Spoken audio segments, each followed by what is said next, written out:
One from Ballarat, another from the mother country, end up spending their lives together.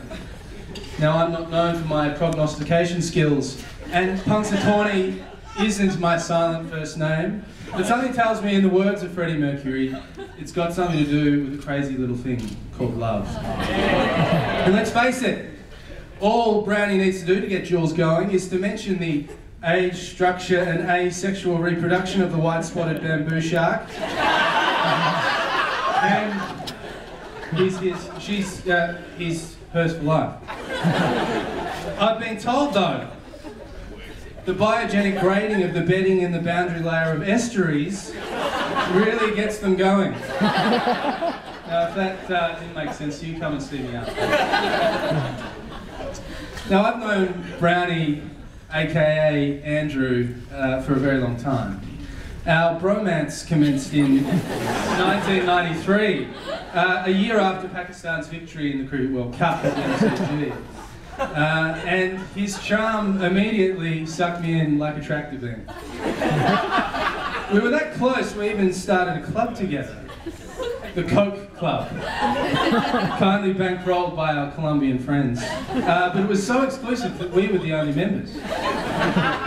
That's how much we mean to each other, mate. Brownie and Jules, a marine love story. Mate, I met this woman. I really rate her. She's English, but you want to know the best part? She's losing her accent. Wow. These were Brownie's first words to me about Jules. Now, unfortunately, due to the tyranny of distance, my first interaction with Jules was a virtual one. An interaction that I don't think she's even aware that I had. Now, I'm a 21st century kind of dude, so Brownie got me onto this thing called the Facebook. Some of you might know what that is, because apparently social networking is a wonderful tool when your mate wants you to rate the bird that he's been seeing.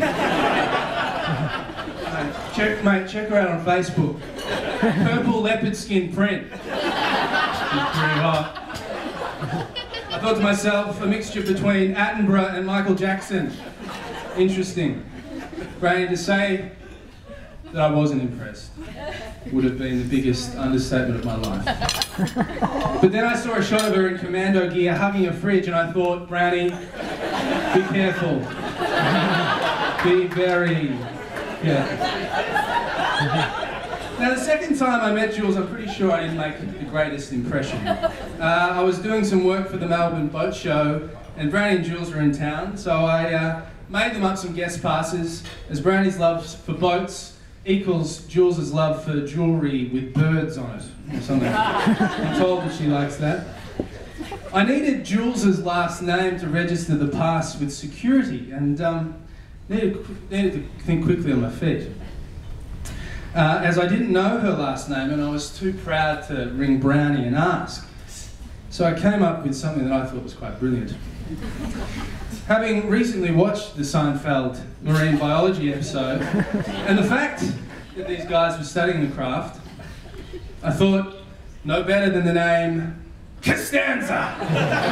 Julia Costanza!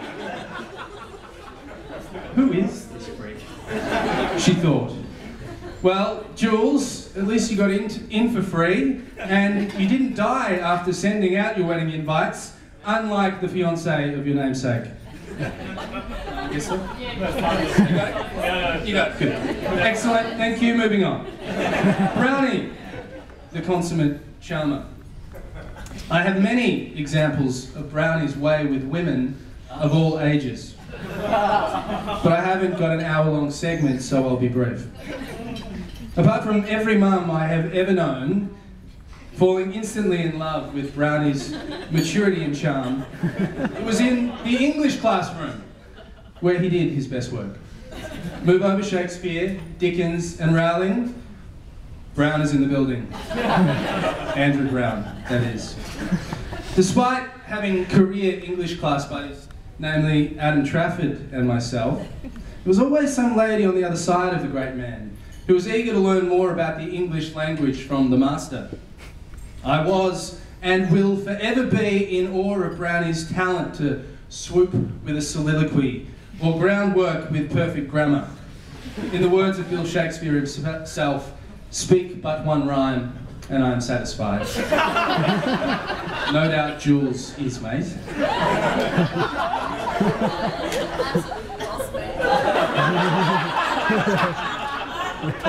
Brownie, in perfect time.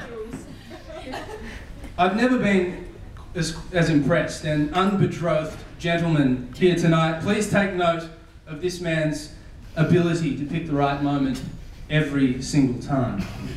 Brownie has impeccable timing. Off the front foot, knowing when the weather's going to go south, or even knowing when to yank the rod when a 20-pound snapper's on the end of it. And never has there been a greater example of this than when Brownie told me that he was going to ask for Jules's hand in marriage. As you probably all know, Brownie and Jules went to the islands of Hawaii for a well-deserved break. Although they do seem to get to the Gold Coast more often than most people in God's waiting room, aka members of the RACV City Club, now that there's a resort at Royal Pines.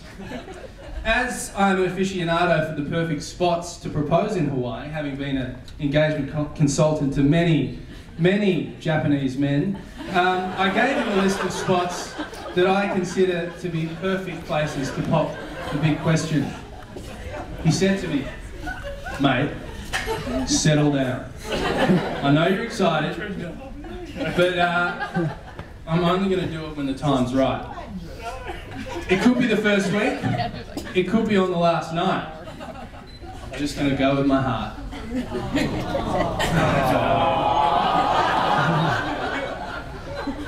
Just give me a moment. And this is the Brownie I know and love. He knows the right moment every time. The funny thing is, he chose a golf course to pop the question, which brought a tear to my eye. It's a worrying trend, mate, that's all I'm saying. Welcome to the club, welcome to the club. So if anyone wants to join me on the first tee at 7 in the morning, I will be there waiting. Brownie and Jules, an everlasting love. There are times when you see two people come together and you know straight away that they're meant for each other. Now this is how I felt when I first met Brownie, but unfortunately he didn't feel the same. On a serious note, Brownie and Jules are such perfect companions for each other. Their connection to one another is far deeper than the profession they share or the things they have in common. Never have I seen two people who are so honest with each other, respect each other to the utmost, are thoughtful beyond comprehension, know how to make each other laugh, and importantly, love each other unconditionally.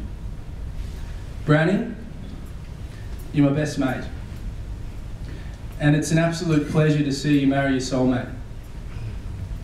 I can't wait to look on and see you live your lives together, live to your potential, and do things that you love doing with each other.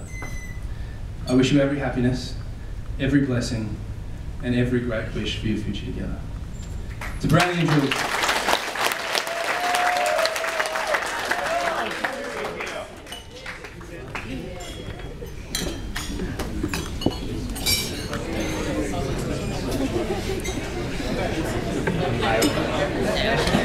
Even though Jules is like, I don't know what you're talking